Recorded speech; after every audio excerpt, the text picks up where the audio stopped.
Okay. Well, good morning, everybody. Today we're discussing here. Oh, you got one? Okay. We're discussing land contracts. I don't know about you guys, but we have more and more land stuff going on. This is one of those things. I see these contracts come through my desk and I go, that's wrong. Or worse, that wasn't filled out. And now what do we have? Gray. And you all know how I feel about gray in a contract. A mess, because the whole point of contract is that it's black and white and everybody understands the clarity of it. And try to go back and negotiate a land contract. It's almost like a commercial contract. Hard to do, right? Buyers and sellers don't want to go back and change it. Well, the buyers usually do, the sellers usually don't. And that's usually when it's ugly. So we want to make sure, and then worse, yesterday, I had an agent come to me and she says, well, my seller thought the buyer was paying for the title's owner's policy. I said, well, why did they think that?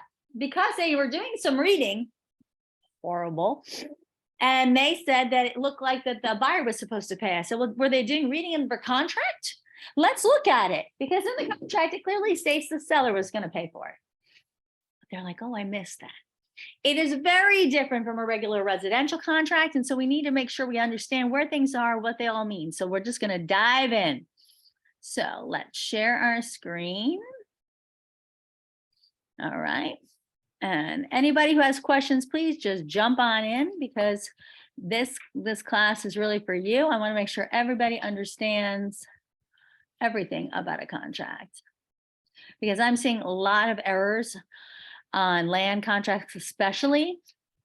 We're doing a lot more of them. We're going to be doing a lot more land contracts. And don't try to represent a land person if you don't understand land. So I wish my land specialist was here, but that's okay. We can get Susan to come and maybe we'll do a follow-up. Okay, let's talk about some of these things.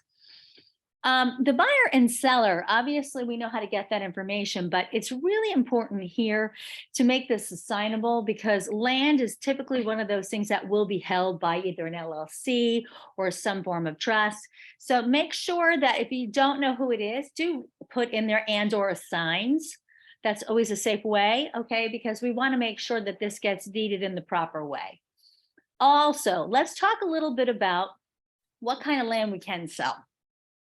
I have seen on a number of occasions, more recently than ever, where people have come to me and say, Carrie, can we sell this land? What are some of the things we have to look at when we have a piece of land to see if we can sell it? What is one of the biggest things that we have to look at? Access. Does it have egress and ingress? Can you get to and from the property without having to cross someone else's property? And if you cross someone else's property, you have to have a right-of-way easement, an actual right-of-way easement that's deeded. Right? You have to have those things. If you don't, if it is landlocked, you can't sell it in the MLS. And there has been more things that I have seen come across our opportunity to sell that we cannot sell, even through referral. So just because I give you something through a referral and say, hey, take a look at this, doesn't mean you actually can sell it. You know, so that's one of those things you really got to look into. You know, and sometimes people will say, oh, well, we have a right-of-way easement. Because they've been driving across someone's land, worse because they don't know the people's land, doesn't mean that they actually have the right-of-way easement. I wish Susan was on the phone. I can't tell you, we had worked forever trying to get a right-of-way easement through someone's property. It took about 1.5 years to actually get that finalized before we could close a piece of property. And it was one of those things that they had agreed upon, but never actually got recorded. You can't actually close on the deal until that's actually recorded through the county. So we have, or the city, wherever it's located, right? So we have to be really, really careful about what constitutes a saleable piece of property, right? Also, big thing going on these days. We talked about it, I think 2 meetings ago. People who don't own the land are pretending to be landowners.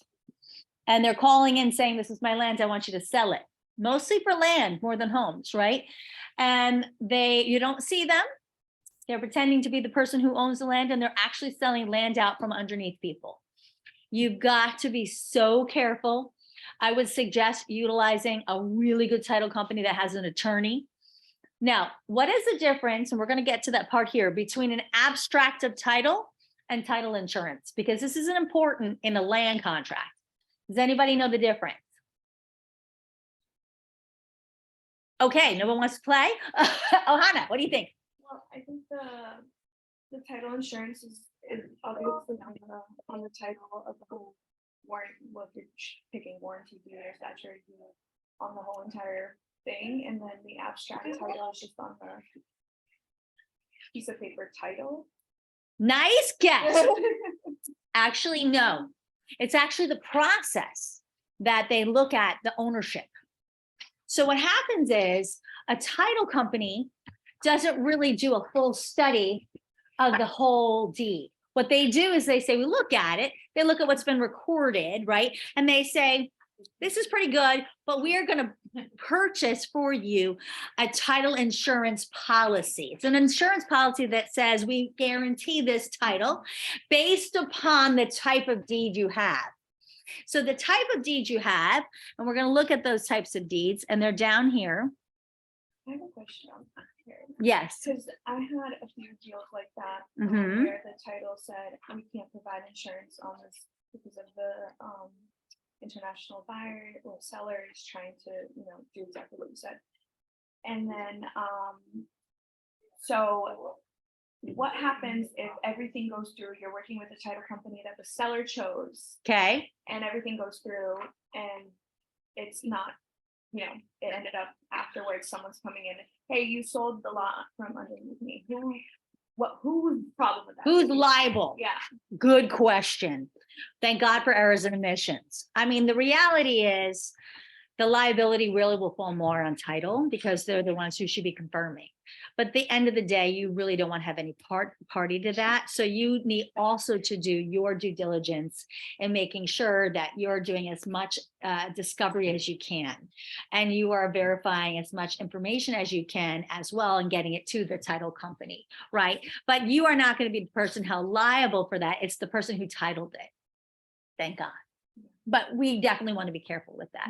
You never want to work with someone you don't get to see. Even if you have to Zoom them, you want to make sure that you see all their documentation and you want to get it over to a really, really reputable title company. And if you don't think that the seller's title company is reputable, then call your own independent person. Call an attorney. I mean, just to cover yourself, because as much as we say it's going to be on the title company, let's be honest, this is a very litigation, happy society we live in, and people will sue you anyway.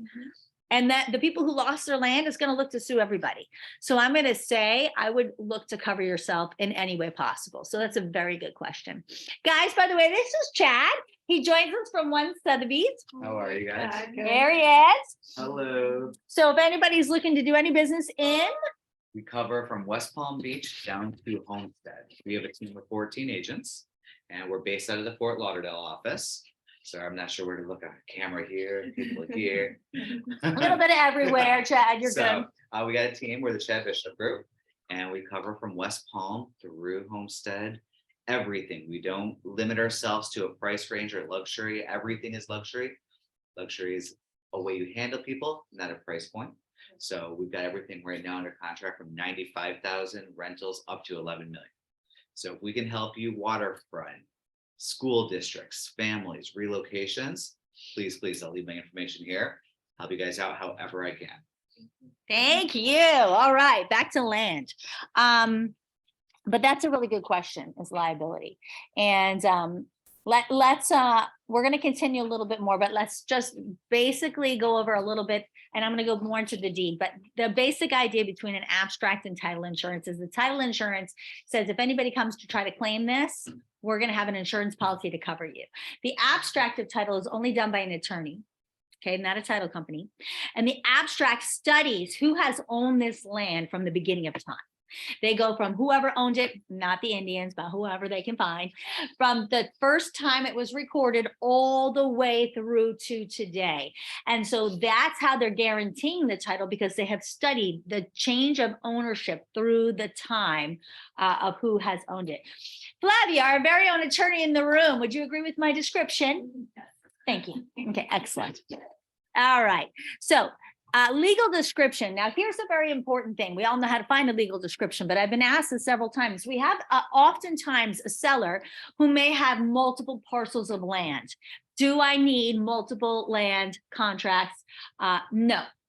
oftentimes you can put it on one contract as long as, and that is the same to be true for a listing agreement, as long as all the owners are the same and they're also in the same name.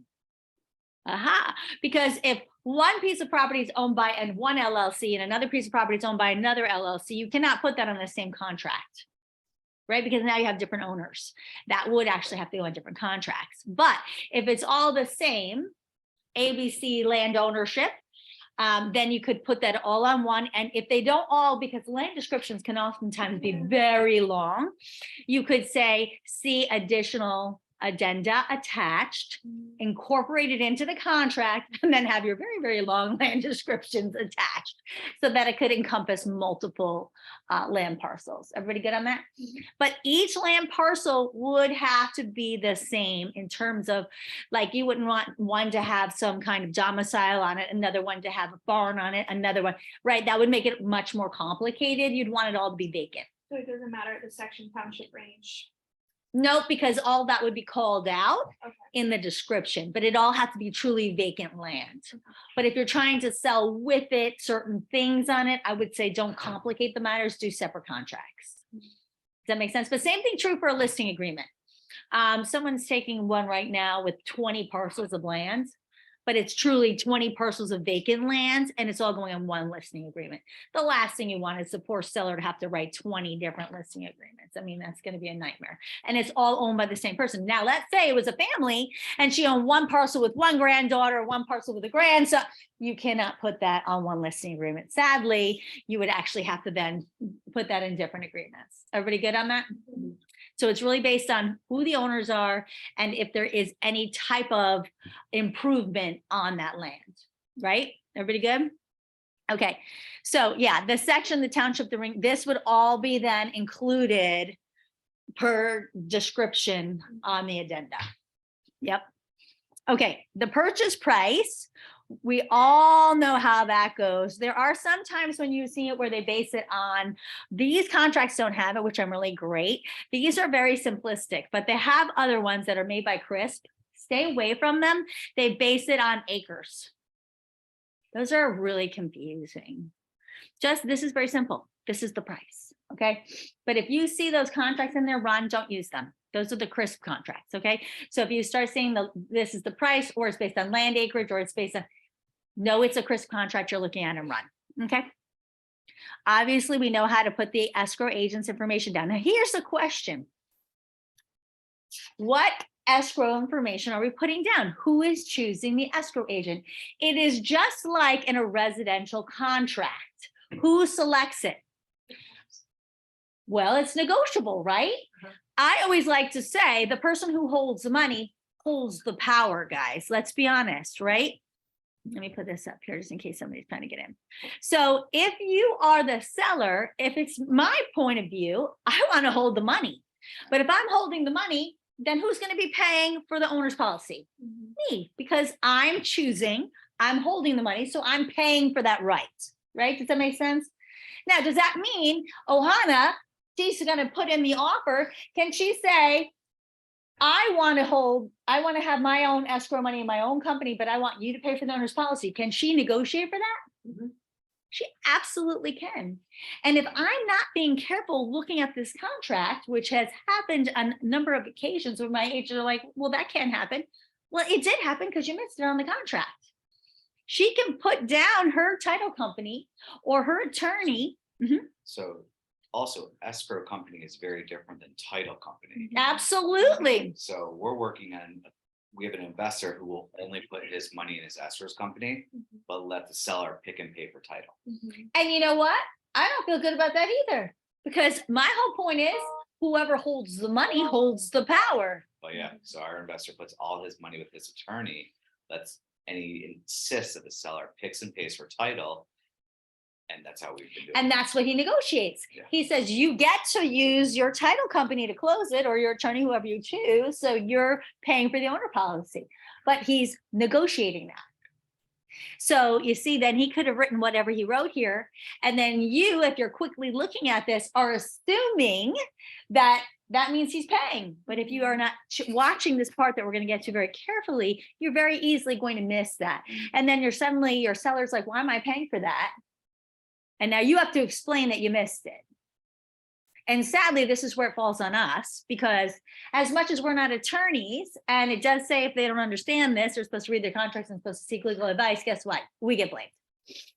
So let's be very aware of that, right? That's the unfortunate part here in the state of Florida. We have to work our butts off. Right? Would you not agree with that? Sure. Yeah. Mhm. Okay. So now here's the same thing. The initial deposit, 0 if left blank. Has anybody ever seen that? Gotta love that on a vacant contract. If it's 0, guys, do we have a contract? No, there's no contract without any value left behind. We do not accept cows. Cars won't work either here in the state of Florida. So you've got to make sure you actually put in a money, right? And it'll never accompany an offer if you're smart, because why would you want to do that? Right? Good luck getting it back. Don't ever do that. So make sure you check will be delivered. And it does still say if left blank 3 days, but do we want to make sure we put something in there, right? Because I'm a believer in never leaving anything blank. Now let's go ahead and make sure we understand the timing section of this contract. Right? Because every contract is a little bit different. Computation of time. Calendar days will be used when computing time periods, except time periods of 5 days or less. Oh, how fun this is. Time periods of 5 days or less will be computed without including Saturday, Sunday, or national holidays. So what is that? Business days.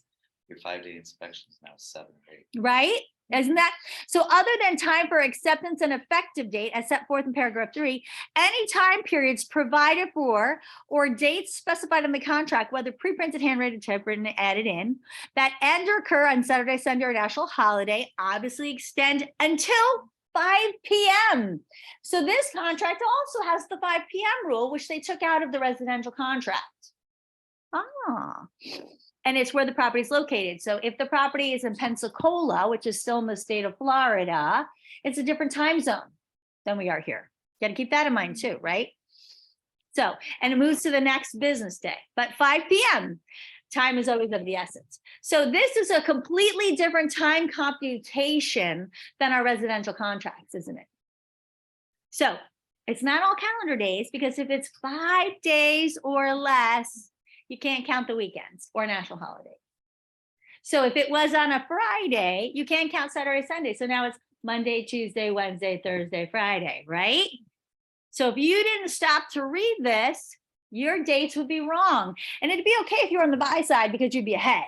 But if you're on the sell side, you may be sending a release and cancellation and you'd be wrong, wouldn't you? And then you're the one with egg in your face. Very, very bad. So it's important that we stop and look, because each contract, the commercial contract, is different too, and it deals with time. You have to look at the computation of time. Totally different. Everybody good with that? I mean, we may or not be good with it, but that's what it is. Okay. Okay. Everybody clear on that? All right. So total financing as expressed by a dollar amount or percentage, please use a dollar amount here, because especially when we're dealing with vacant land, I see numbers wrong all the time on vacant land for some bizarre reason. Other, again, could be gift of funds, could be, some other thing. Please balance to close. Let us not use balance here. Let's actually write the number in, right? And again, it has, just like the regular contract, nothing to do with closing costs. This just should all be the purchase price minus the financing equals how much they have to bring to closing. Everybody good? Just like a regular residential contract. Now, this is the part that I want you never to use. This is horrible. Complete only if the purchase price will be determined based on the per unit cost instead of the fixed price. So this is where it is here versus the CRISP contract. The unit used to determine the purchase price, you could do by lot, acre, square foot, or other. I tell you, every time I see it done like this, there's always conflict. Because let's say you do it by square foot or acre. Then there's going to be questions. Is it dry acre? Is it wet acre? Well, we're not going to count that because it's wet. And is it buildable acre? What kind of acre, right? Just make it a purchase price. I have seen more land contracts fall apart when you use this section. It's a mess, okay? But when you're dealing with an old, and I'm saying the word because I can, because it's not their housing age yet. If you're dealing with an old land person, they tend to love to use this section. And if you have that and they're insistent on that, especially buyer or seller, buyers really can't, right? Because the purchase price is set, it's in the MLS, you can say, sorry, that's not how this is going. But a seller loves to do this. Berate them with questions. If they say by acre, is it wet acre? Is it dry acre? Is it buildable acre? Is it like, berate them. Is it after environmental 1, environmental 2? What study are you going to be providing? Like really berate them with questions and they will back down. That's what I recommend. Say, you know what? If you really want to get the most money for you, go with total purchase price. Because people are going to try to negotiate the heck out of that. And they are. That's what's going to happen. And it's going to come up the end. They're going to say, well, really, there's a question on the buildable lot. Or really, what you said was dry isn't truly dry, right? That's what's going to happen. And one environmental study is not going to equal the second environmental study, right? So I'm going to tell you, you're going to have a lot of problems if you do it this way. I've even seen where when they had the surveys done, they're different. Varying surveys, because he used an old survey, then he got the new survey, that survey doesn't match, and then which survey are we using? And then you have no closing. And you're sitting here fighting over $150,000 lot. I don't know about you guys, but I like to get paid. Luxury is a lifestyle, not a price point, but I'd rather if it was 1.5 million.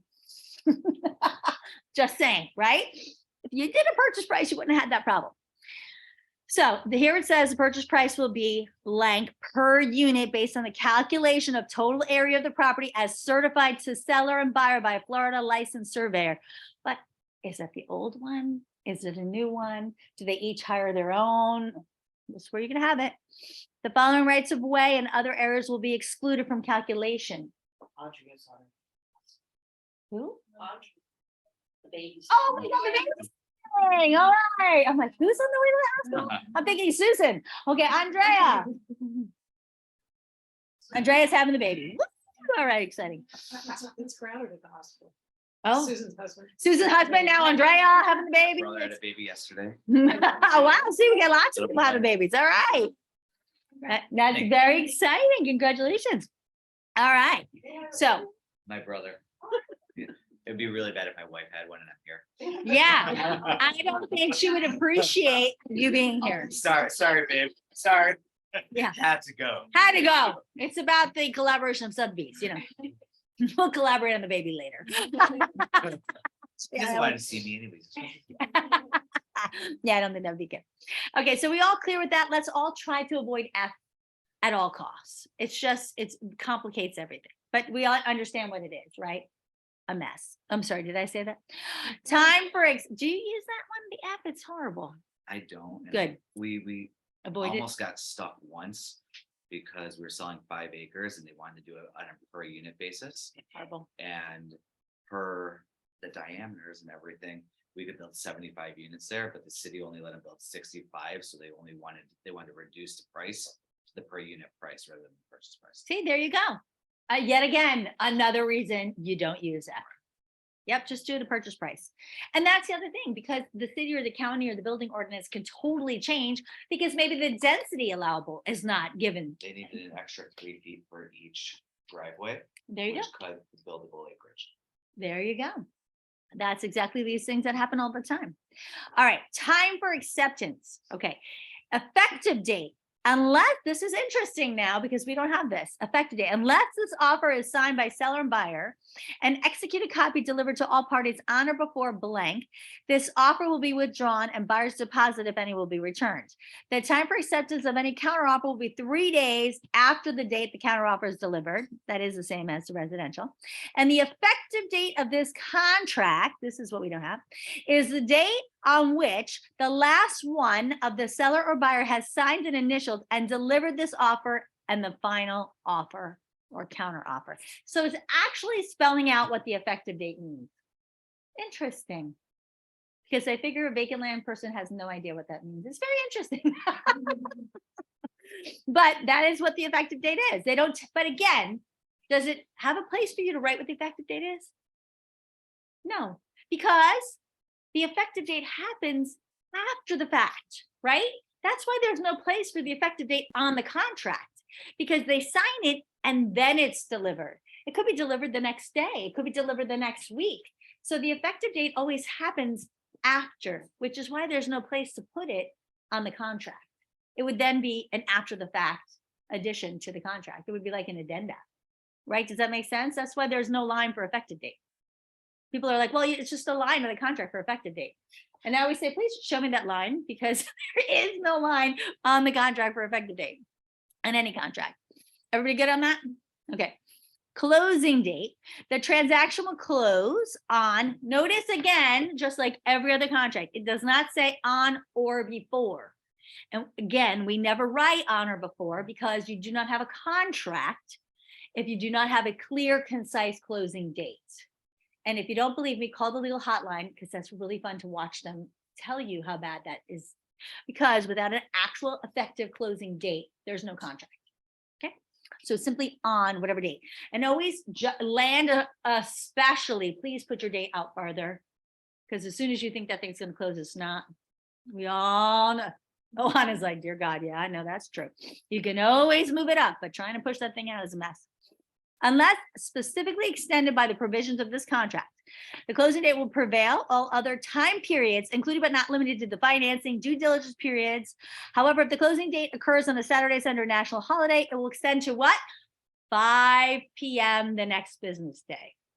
Interesting that it states that. It does not state that in the residential contract, which is so funny, because people will add it on a Sunday and you're like, okay, what is the closing date? Nobody knows, because it doesn't actually say that.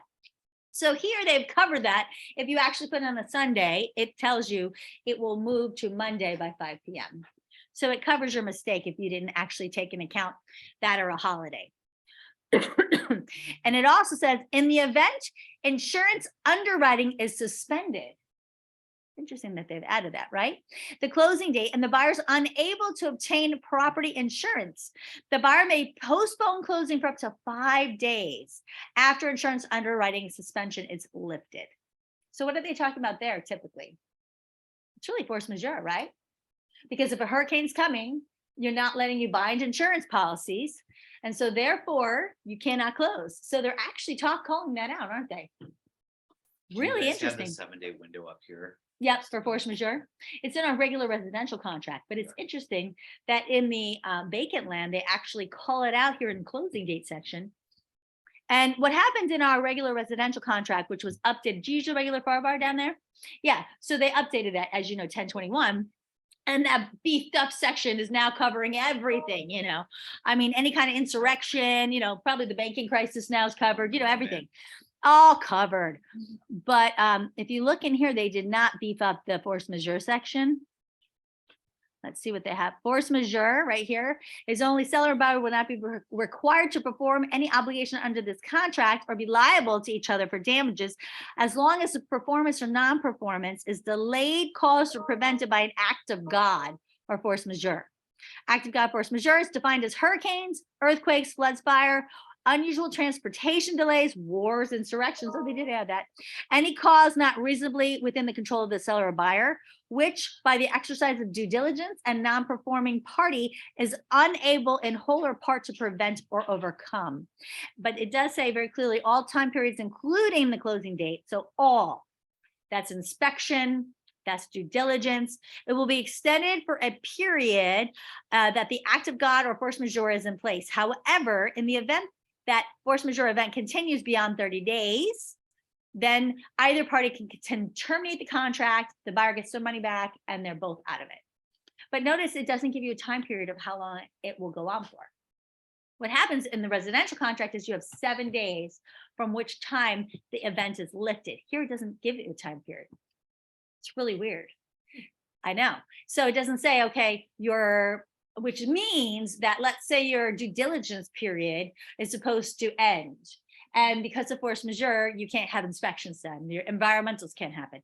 This is simply saying that they're extending it for a period until that is no longer in place. Okay, so great. Now you can get the inspector out, but how long do you have?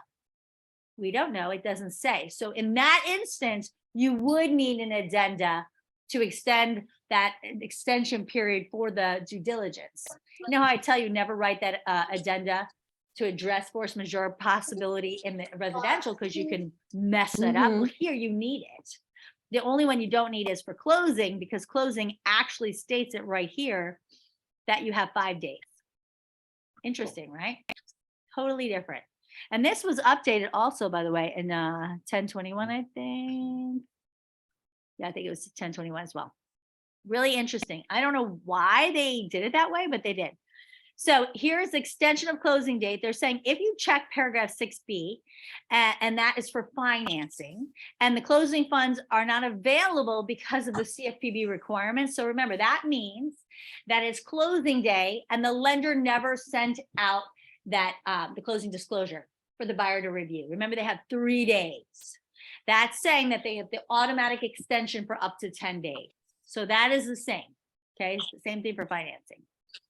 Everybody good on that? Okay, here financing is you can either A, buyer will pay cash for the property with no financing contingency. I had this question just yesterday on a regular residential. Let's say the buyer wants to get a mortgage, but he's not making it contingent. Okay. So he writes cash on the front, but then he checks contingent. Is that what he did? Exactly. So the agent was saying, no, he's cash, but he's not making contingent. So we countered and said, no problem. A, and left the cash on the front page. They must match. You're welcome to get the loan, but it's just not contingent. It's either going to match cash on the front page, cash on the second page, or then you write the financing on the first page and then check fee. But it's one or the other. It's not have your cake and eat it too. Because if you're trying to make it more appealing to the seller by saying it's a cash deal, but then trying to make it contingent, it's not a cash deal. It's one or the other. You can still get the loan, but it's not contingent. If it doesn't close, you got to show up with cash. We don't care. Make sense? Okay. So here, this is very washed down compared to what we have in the residential contract. It's contingent on the buyer qualifying and obtaining for a commitment or approval.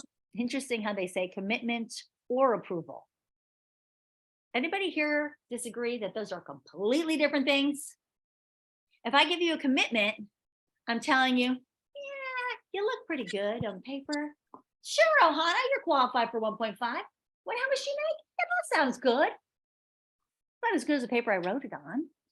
The approval is I looked at your taxes. I actually checked out your income. I verified everything. Those are two very, very different things. This is saying either one's okay. Okay. Very interesting. So you either get a commitment or an approval within blank days, so up to 30 days from the effective date, right? That's the financing period. So I don't know why they've given you both choices, because that's a little scary. The buyer will apply for financing within 5 days if left blank, same thing, and will timely provide credit, employment, financial information required by the lender. And if the buyer, after using due diligence and good faith, same thing, can obtain financing within that period, they can terminate the contract and get their money back. Okay, sounds good, right? So they're either going to get new financing, which you'd check, and you'd say it's either going to be financing for, you'd say that a dollar amount or the percentage of the purchase price.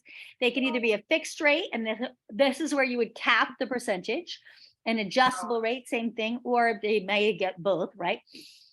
And make sure you do cap that percentage, because otherwise, remember, it's based on their credit worthiness, which we all know can change on a dime if they find out something in their closet, which sometimes happens, right?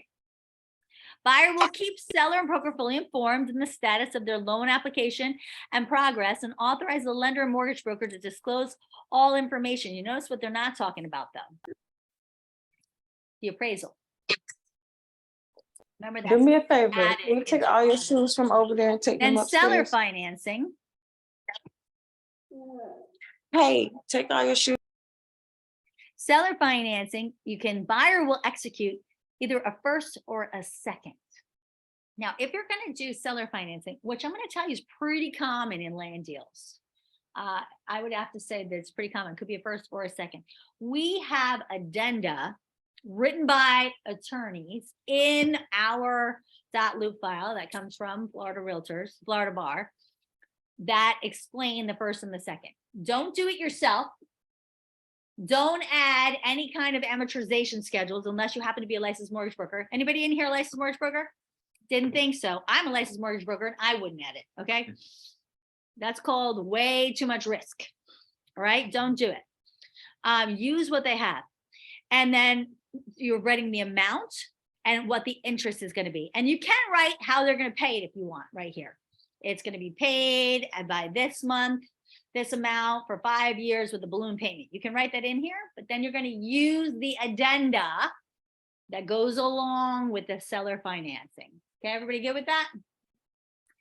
Okay, the mortgage note, the security agreement, the form accessible to the seller, the following forms are generally accepted in the county where the property is located, will provide for late payment fees, accelerated mortgage options. If the buyer defaults, the buyer will have the right to prepay without any penalty. All of this is stuff that is protecting you. This is calling out more the Dodd-Frank kind of stuff. This is calling out those regular protections. The buyer authorizes the seller to obtain credit. Not you. Did it say that the buyer authorizes the agent? No, please don't do that. You're not the person. I find you guys trying to run and do everything.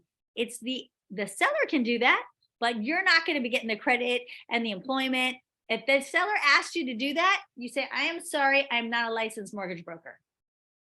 You do not do that. That is not your job. Stay in your lane, okay? Your job is not to determine their creditworthiness. The seller will then have 10 days after the effective date to give the buyer written notice of whether or not they want to make them a loan. Do not get involved with the seller's decision on whether they want to make the loan to the buyer. I have seen on many occasions where a very overly helpful agent wants to be everything to that seller. Please don't be that agent. You are a real estate agent. The word is real estate. You're not a licensed mortgage broker. And if you are, that's great. Then you put that hat on and you work in that capacity, but not under Sotheby's, because that's a whole nother way to get sued when that person stops making those payments. Because that happens too. Everybody good with that? And then they have the assumption of the mortgage. I am not certain in a land deal what type of banks will allow for the assumption of a mortgage on a regular residential. I know that the FHA will allow for it, but there's still the application process that the buyer has to go through with the lender.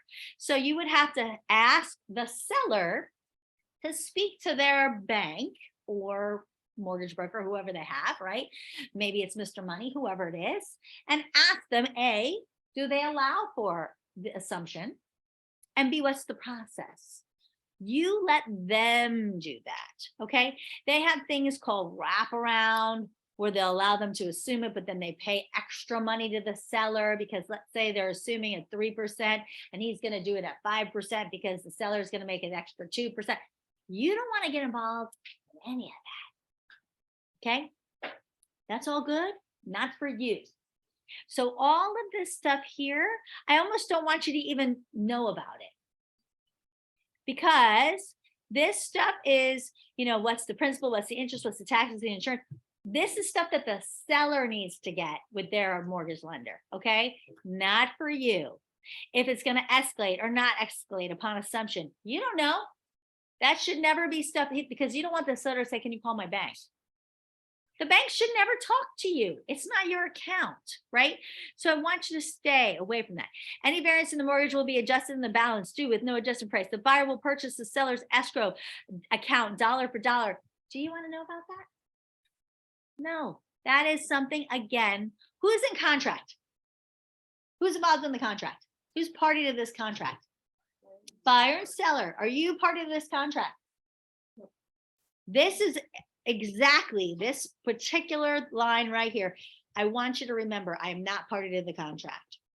Out of all places in the contract, this is the one part I really want you to stay away from the fact that you're not part of this contract. Because sellers love, like when they have renters in there and they want us to get their renters out, right? In a regular residential contract, we're not part of that contract. We're not the ones who were involved in that lease, right? But they always want us to do that, don't they? This is the same thing. If they want us to do the assumption, they always want us involved in that. I don't know why. At least they do. They're lazy. So, am I right? Give it and say, take a yard. Yeah. So make sure that you say, I'm sorry, I'm not part of the contract. I'm not party to your loan. You have to do all of that. Everybody good on that? Okay, I don't even want to talk more about that. Assignability. This part, I'm going to always say, we're going to talk about may assign and thereby be released from further liability. I would not recommend that one. Again, that's I go into contract with Chad. Chad then sells the deal to Jeannie. Chad's already made a quick 20 grand. And now I'm closing with Jeannie. I, as a seller, am not liking that because I never had the opportunity to look at Jeannie's financials, right? Chad loves it. He's out. He made his money, right? So I would never like that. Now, may assign but not be released from liability. I go into contract with Jeannie. Jeannie now closes in the name of Jeannie LLC or the coolest agent ever LLC, right? That's fine because it's still Jeannie who's liable for closing. Now, the last one may not assign this contract. Terrible idea, especially in land. Jeannie signs it Jeannie Green. She wants to add her daughter. She wants to add her son-in-law. And I say no, because she can't assign it. And assignability can actually mean adding people. I did not know that till Phil Logos. We had a big problem with somebody and they're like, actually, you can't change anything. That could get ugly. So always, in my estimation, especially on a land or a commercial deal, always make it assignable. Everybody good with that one? Okay. And the other way to do that is put and or assigns, but I would still make it assignable. All right.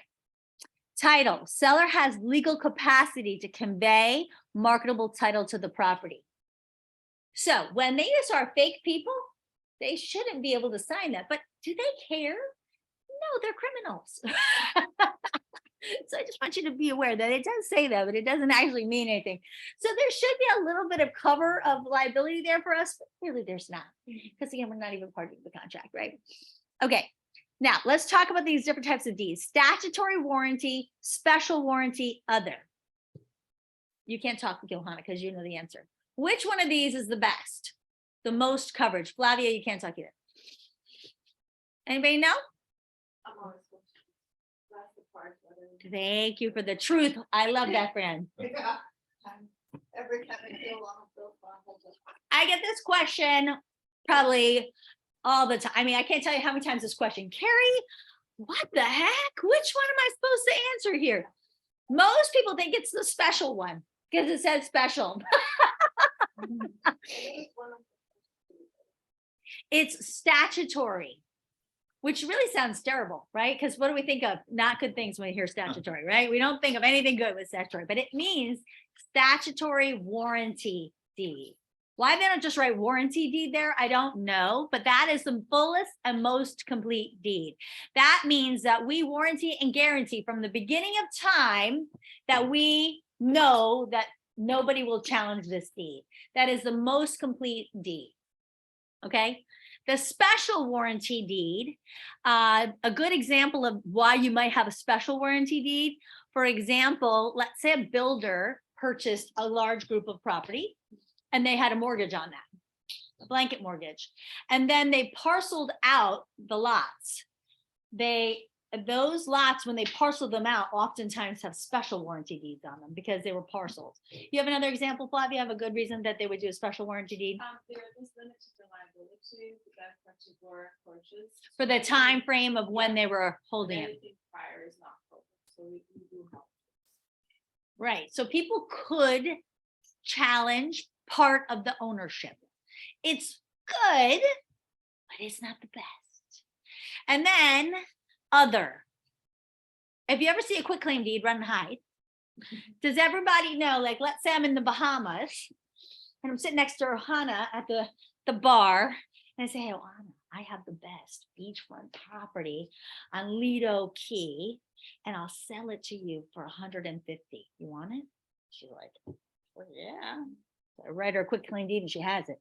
And then I say to Jeannie, hey, I heard you like Lido Key. I got 150 right beachfront. Want it? Yeah. Here you go. Then I leave the Bahamas. Who owns that? Was my land. I did own it. Unless I did. Unless it wasn't even big. Who owns it? Nobody knows. If you close on it yet, because if you keep signing it, it goes back. The answer is a really interesting quick one. Whoever records it first. I could have signed it 50 times. I'm gonna do it. That's the answer. So the quick claim deed is like, I don't assign any liability to this. I don't know who owns it. I don't really care who owns it, right? The thing is, oftentimes they don't even own it, right? Attorneys use it to clear title, defects on deeds, that kind of thing. But the reality, transferring it. But the reality is, I could have sold it 50 times over. The only person who owns it is whoever records it first. So if Ohana was quick and got back to the county and she recorded it, she owns it. Jeannie gets back there later. She stopped for the Starbucks and the line was long. She's out of luck. So sad. Ohana now owns the Lido Key. So that's the deal. Okay. Fran is just, she's still at the beach. Did you get me? She's like, what? Someone else bought it? So basically what the title is saying here, that the seller has this legal capacity to sell this marketable title. Now, what constitutes marketable title? Now let's pretend this isn't land for a second. If I had built without permits, 2 bedrooms, a bathroom, and I added a little kitchen because I want to make a little kitchenette. And I didn't permit it because, I'm Brazilian. Sorry, ladies. Because they do that all the freaking time. Because they don't think that they need permits. They do it all the time. They're like, I don't need a permit. I can do whatever I want. I have this conversation all the time with Brazilian agents. I know, right? All the time I have that conversation. Yeah, thanks. Here's the question. Does it affect marketable title? Yeah. No, because permitting is not a cloud on your title. So your title is still marketable. Does it affect the value of your property? Sure, it could. Because somebody might go, how can I sell that? Because what's it going to cost to actually permit that? Because do I really want a property that has, I don't know if they're an electrician. Did they do that bathroom right? Like, I don't know, right? So it could totally affect the value of the property, but it doesn't actually affect the title. Your title is clear, It's not like, now it's different if somebody did the work, they actually paid for the work, and they put a lien on the property. Now you don't have clear marketable title. But if these folks did it themselves, hired a handyman, whatever, there was no permits pulled, there's no lien, you have marketable title. You just may not have a good property. Like, we don't know, right? We don't know if the water is going to start coming down from the roof. We're just not sure, right? That's the difference. Maybe you do, maybe you don't. Like the builder who built the kitchen outside and he knew he couldn't get a permit. I used to be over, so. That's okay. It It looks so pretty. much worse. It looks pretty. He had to take it out before he sold it. It was that bad. Anyway, but the point is, I want you to understand what marketable title is. A lot of people think, and in an as-is contract, guys, permits are on the buyer. It's not on the seller. So, and here in a land contract, what they're saying is the property itself has to be free of liens, easements, or encumbrances. What could possibly be an encumbrance also? Let's say you've had this property for years, like my father-in-law with his 5 acres in Naples. Don't start me on that. And the neighbor who wants that property keeps building his outsheds closer and closer and closer. And let's say we didn't look because there's a lot of, trees on this property, right? And let's say before we knew it, because we didn't take a drone over it, He built one right on his property. Let's say it was 5 feet over. He hasn't yet because we keep watching, but let's say he did. And let's say it sat there for 7 years. Is that an encumbrance? 7 years is a trick. Yeah, it's now his land. It's no longer my father-in-law's land. So these are things where the survey part could come into play. If you said the amount of acres that you owned, and then you do the survey, and you're like, well, you don't own that part of the land anymore. This just happened. Actually, there was a whole big story on it where a woman lost her land. She lost her whole land. Somebody built something on it. I forget what it was. And they lost the entire thing. Because if the public around you is aware that somebody is building and living on there, they actually, it's squatters' rights. They lost the land to it. 7 years the person was there, and can you imagine? So, say la vie.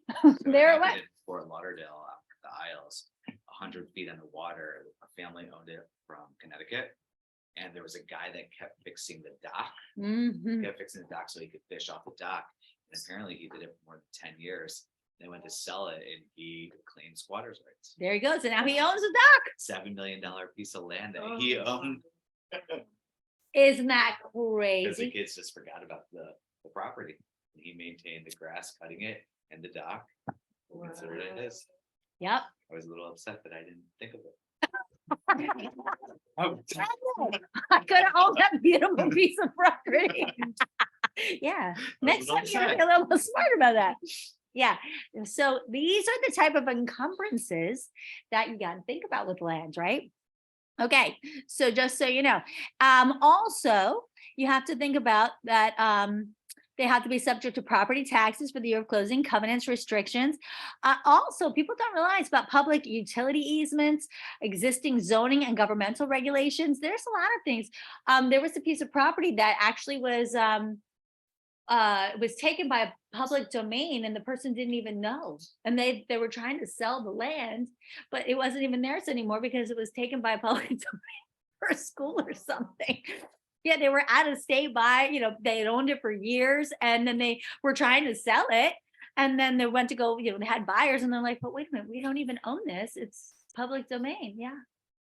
So, I mean, you got to be on top of your land, right? But these are the kinds of things that happen. And they can happen. So, title evidence. Now, this is the part you all need to pay close attention to. The party who pays for the owner's title policy will select the closing agent. So if you pay the owner's title policy, you select the closing agent and pay for the title search, including tax and lien search, and the multiple lien search. If performed, all other fees are charged by the closing agent. The seller will deliver to the buyer at, you check right here, seller or buyer's expense. So if you want the buyer to pay, then you have to say buyer's expense. If you want the seller to pay, you say seller's expense. That is where that lives. And that's where you have to be very clear. And that's where you can negotiate who's holding the money, who is paying for the title search. You can also write under additional terms, things of that nature. But you have to select it right here. If within, you have to write how many days after the effective date, because notice there's no if left blank. Because if you don't write a date there, how many days?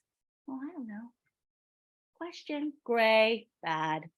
And at least blank days before closing. Again, if you don't select one, when are we supposed to have this? We don't know. This is gray. Now here is where you pick, and this is where I've seen where people haven't made an election. You either pick one, a title insurance commitment from a Florida title insurer, or two, an abstract of title. So you have to understand, you're either going to pay for the title insurance policy that is going to give you the insurance policy to cover either the statutory warranty deed, the special warranty deed, or other, let's hope you don't have other, or the abstract of title, right? You're paying for one or the other. You don't check both. You have to have one or the other. If you don't check either, what do you have? What are you paying for? We don't know. So I have seen contracts within the last month where they didn't select who was paying. They didn't select buy, and they didn't select whether you're getting an abstracted title or a title insurance. We didn't know. So we had to write an addenda. And then you know what happened? It ensued a battle trying to decide who was going to do what. And now guess what? The other side wants something else. And this is what happens. Because that should have gone with the offer. And then when the seller realizes that it's not with the offer, now they realize they have a leg up. And that's a problem. This is on the buyer because the buyer should have filled this in. This is the buyer side, but it's also on the sell side because they should have caught it. So it's really both parties, right? Everybody good with that? You understand all that? Title examination. After the receipt of title evidence, the buyer has, if left blank within 10 days, to deliver written notice if there's title defects. So who has to notice that? The buyer. The buyer has to notice if there's title defects. Now, does it say the agent? Okay, because I always seem to think the agents feel like it's their job to notice if there's title defects. Are any of you guys attorneys other than Flavia in the room? Okay, because if you're not, how the heck are you supposed to know if there's a title defect? You're not. It's not your job to notice if there's title defect. You can look at it, but it's not your job. Don't take their monkey, give it back. If they don't understand it, if the title company is not helping them, make them get an attorney. The last thing you want to do is overstep your role. Because if you miss one, this is where lawsuits happen. And errors and omissions is not always as great as we hope it is. So there you go. Okay, do we understand that?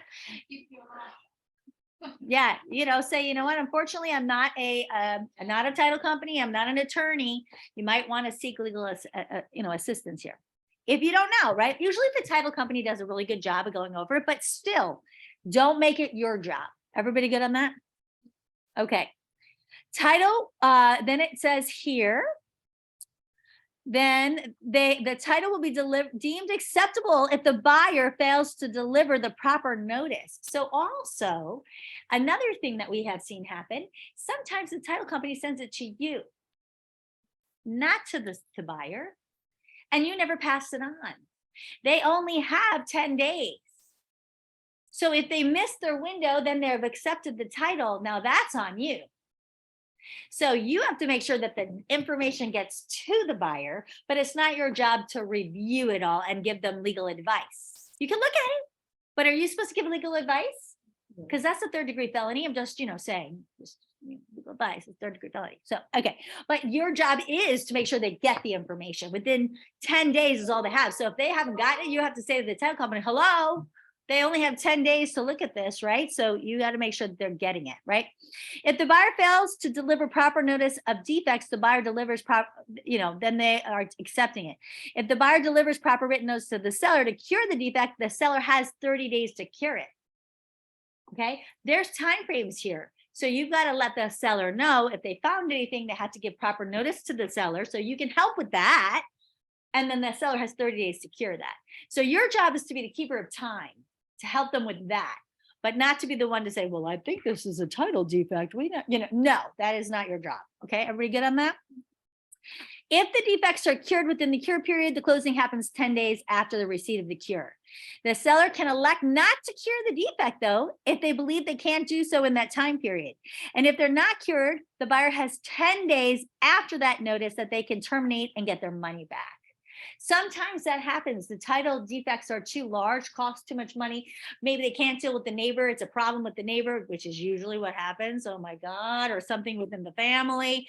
And the deals fall apart with title defects a lot. Okay.